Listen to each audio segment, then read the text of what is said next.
আজকে আমি এক মজাদার ভেন্ডির রেসিপি আপনাদের সাথে শেয়ার করব, যেটা খেতে দুর্দান্ত হয়। আপনারা একবার ট্রাই করতে পারেন। এক থালা ভাত নিমেষেই শেষ হয়ে যাবে আর সবাই আঙুল চেটে খাবে, এত মজা হয়। তাহলে চলুন কিভাবে বানাই দেখতে থাকুন। এখানে আমি 250 ভেন্ডি নিয়েছি। ভেন্ডি বা ঢ্যাঁড়স অনেকে অনেক রকমভাবেই বলে থাকেন। ভেন্ডিগুলোকে ঠিক এইভাবে কেটে নিচ্ছি, একটু বড় বড় করে কাটছি। এভাবে সবকটা আমি কেটে নিলাম। এবারে আমি ভেন্ডিগুলোকে ভেজে নেব। কড়াইয়ের মধ্যে আমি সর্ষের তেল নিয়ে নিলাম। তেলটা অল্প একটু গরম হয়ে গেলে আমি ভেন্ডিটা দিয়ে দেবো। আর ভেন্ডিটা খুব কড়া করে ভাজবো না, খুবই হালকা করে ভাজবো। এর মধ্যে অল্প একটু নুন আর হলুদ দিয়ে দিচ্ছি।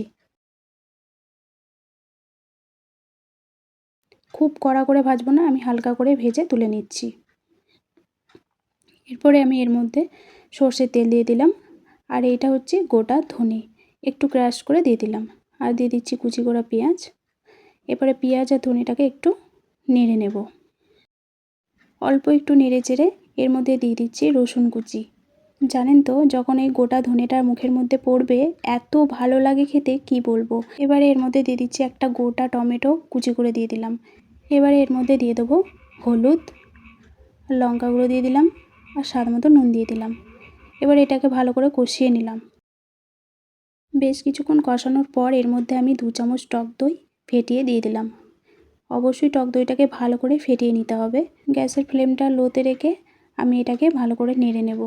আবারও দইয়ের সাথে মশলাটাকে ভালো করে কষিয়ে নেব।